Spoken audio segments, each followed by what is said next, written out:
प्यारे सज्जनों, प्रभु यीशु मसीह के नाम से आप सभी को जय मसीह की सलाम। आज मैं पंडित माधव उपाध्याय आपके साथ प्रभु के वचन से मेरी अपनी जीवन गवाही से संगति करना चाहता हूँ। परमेश्वर वो महान और सर्वशक्तिमान है। अपने सृष्टि किए हुए लोगों को वो अच्छा प्यार करता है क्योंकि परमेश्वर प्रेमी है। लिखा है पवित्र वचन, दिव्य वचन बाइबल में, यतः ईश्वरो जगत्थितं प्रेम चकार यन्निजमेक जातं पुत्रं ददौ तस्मिन् विश्वासी सर्व मनुष्यो यथा न विनश्यानन्तं जीवनं लप्स्यते। ये संस्कृत बाइबल यूहन्ना रचित सुसमाचार 3 अध्याय उसका 16 पद से मैं पढ़ा। परमेश्वर प्रेमी है। आप सभी को, दुनिया के सारे लोगों को वो प्यार करता है। इसलिए मुझ जैसे पंडित, मुझ जैसे ख्रिस्ट विरोधी, यीशु मसीह का विरोधी को भी यीशु मसीह ने बचाया।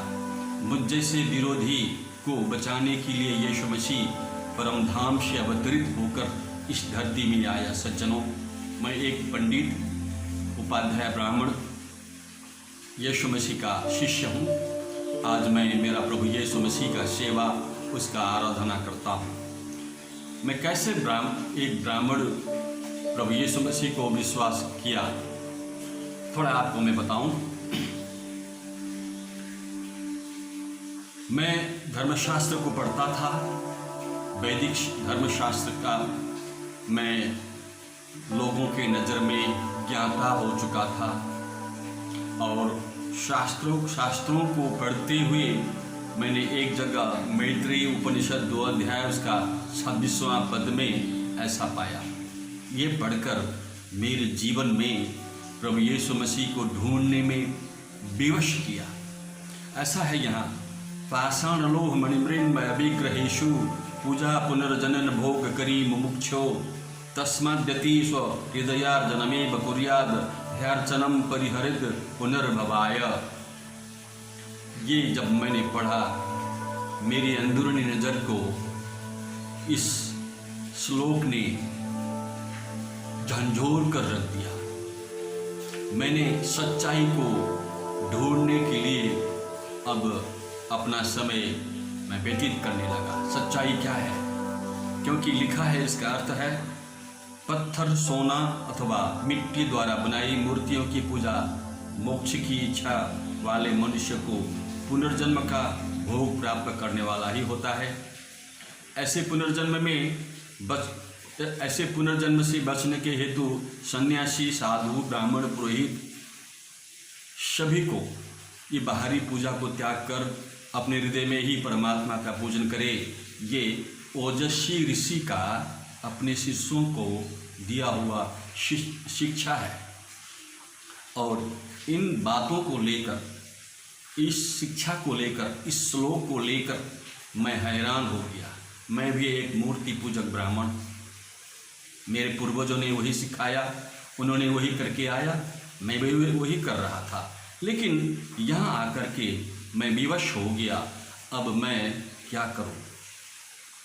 क्या इसी प्रतिमाओं के ऊपर में ही भरोसा करते रहूं, या प्रतिमाओं को भी सृजने वाला, इस ब्रह्मांड को सृजने वाला, वेदों को रचने वाला, वेदों से भी पहले जो है वो अस्तित्व में, इसको रचने वाला कौन है? इसको ढूंढने के लिए मैंने बहुत समय गंवाया और ढूंढते ढूंढते ऐसा पाया, अल्पमेध साम, भागवत गीता 7 का 20 से लेकर के 23 में, मैं तो निर्बुद्धि, बहुत छोटा तुच्छ बुद्धि वाला आदमी था। और लिखा है विधिपूर्वक अविधिपूर्वकम, मैं जो कुछ कर रहा था, जिसे मैं ईश्वर समझकर पूजा कर रहा था, ये विधिपूर्वक था ही नहीं। अर्थात परमात्मा की नज़र में मैं गलत ही कर रहा था। इसलिए इस सच्चाई क्या है? परमेश्वर का वचन, एक समय ऐसा आया, मैंने ईसाई लोगों को तुच्छ साबित करने के लिए, बाइबल में गलतियां क्या है उसको साबित करने के लिए बाइबल को लेकर के मैं पढ़ा। पढ़ते हुए वहाँ पर मुझे गलतियाँ कहीं नहीं मिला। मेरे पूर्वजों ने सच्चाई को ढूंढते हुए, ऋषि महर्षियों ने, ब्राह्मणों ने, संतों ने, महात्माओं ने सच्चाई को ढूंढते हुए वे लोग आए, उनकी राह पर मैं चला और वे लोग सच्चाई को ढूंढते हुए खाली हाथ आए, खाली हाथ वापिस चले गए, रोते हुए, बिलखते हुए। पर मैं ऐसा नहीं करना चाहता था। वे लोग उनकी अपनी कमजोरी के मुताबिक किए गए। अब मैं इस धरती में मनुष्य होकर के आया हूँ और मेरी स्वतःसिद्ध अधिकार है, जन्मसिद्ध अधिकार है सच्चाई को ढूंढना, पाना और अपनाना। इस तरह जब मैं बाइबल और वेदों को अध्ययन कर रहा था, तुलनात्मक अध्ययन कर रहा था, तो बाइबल मैंने पढ़ा संस्कृत में, यतः ईश्वरो जगत्थितं प्रेम चकार यन्ने जमेकजातं पुत्रं ददौ तस्मिन् विश्वासी सर्वमनुष्यो यथा न विनश्यानन्तं जीवनं लक्ष्यते। ये परमेश्वर कौन है जिसने सारा दुनिया को बनाया, सबको प्यार करता है, उसे मानने वाला न मानने वाला, उसे पहचानने वाला न पहचानने वाला, सबको वो प्यार करता है। ऐसा निस्वार्थी परमेश्वर कौन है, इसको जानने के लिए मैंने बाइबल और वेदों को और गहराई से अध्ययन किया। पहले मैंने पिताजी के आज्ञा को सिरोधार्य करके पंडित आचार्य डिग्री प्राप्त किया, केवल पिताजी के लिए ही किया था। पर अब मैं अपने लिए मुझे मुक्ति चाहिए था। मुक्ति पाने के लिए जब वेद और बाइबल को अध्ययन किया, इसके अंदर में मेरे पूर्वजों ने जिस तरह पहले से ढूंढते हुए वापिस खाली हाथ चले गए। पर पुनरपि मरणम पुनरपि जननम पुनरपि जननी जठरे शयनम इह संसारे बहु दुस्तारे कृपया पारे पाहि मुरारे कर इसी तरह वे लोग इस तरह करते करते चले गए। अब मैं मरणहार उस महाजाल से बच गया, क्योंकि मेरे पूर्वजों ने जिसे ढूंढा पाया नहीं, मैंने पाया, वो था यीशु मसीह। यीशु मसीह दुनिया को बचाने के लिए परम धाम से अवतरित होकर के मनुष्य लोक में मनुष्य का देह लेकर के आए। सज्जनों, इस तरह मैं एक पंडित सच्चाई को ढूंढते हुए यीशु मसीह के चरण में पहुंचा। गलाती 3 अध्याय उसका 24 पद में ऐसा लिखा है। गलाती का पत्री 3 अध्याय उसका 24 पद में,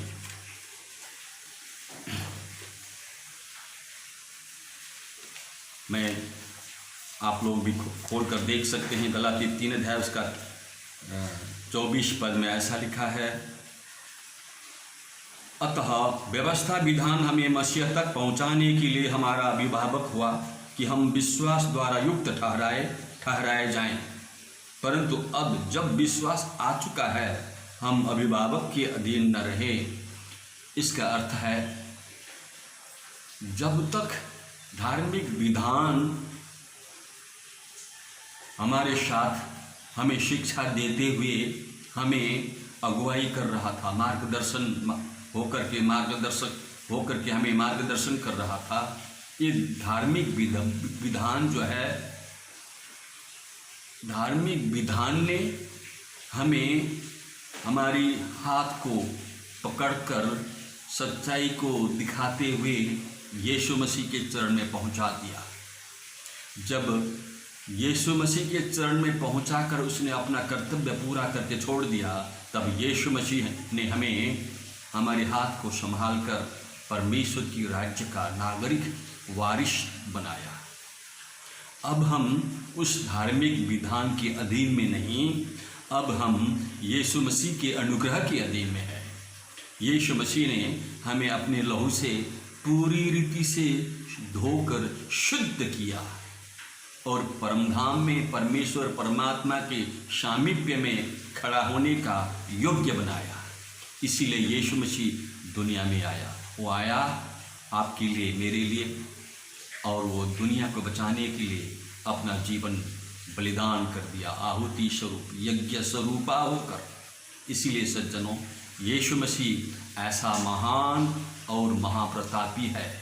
वो सृष्टि से पहले था और है, वो रहेगा। वो अल्फा और ओमेगा है।